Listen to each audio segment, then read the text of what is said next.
રાજ્ય સરકારની જનકેન્દ્રિત વહીવટી વ્યવસ્થાને વધુ અસરકારક બનાવવા અને નાગરિકોના પ્રશ્નોનું ઝડપી નિરાકરણ લાવવાના હેતુસર ચોટીલા નાયબ કલેક્ટર એચ.ટી. મકવાણાએ સોમવારના નિયમિત મુલાકાત દિવસ દરમિયાન નાયબ કલેક્ટર કચેરી ખાતે ઉપસ્થિત રહી પ્રજાજનોની રજૂઆતો સાંભળી હતી.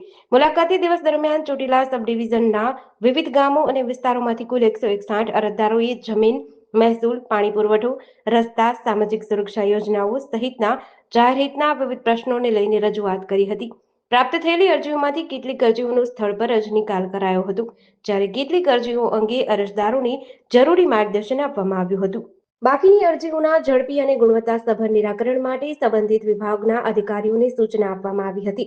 આ પ્રસંગે નાયબ કલેક્ટરે જણાવ્યું હતું કે પ્રજાજનોના પ્રશ્નોનું સમયસર અને પારદર્શક નિરાકરણ લાવવું વહીવટીતંત્રની પ્રાથમિકતા છે. નાગરિકોને સરકારી કચેરીઓના ધક્કા ન ખાવા પડે અને નિયમ અનુસાર તેમના પ્રશ્નોનો યોગ્ય ઉકેલ મળે તે માટે તંત્ર સતત પ્રતિબદ્ધ રહી કામગીરી કરી રહ્યું છે.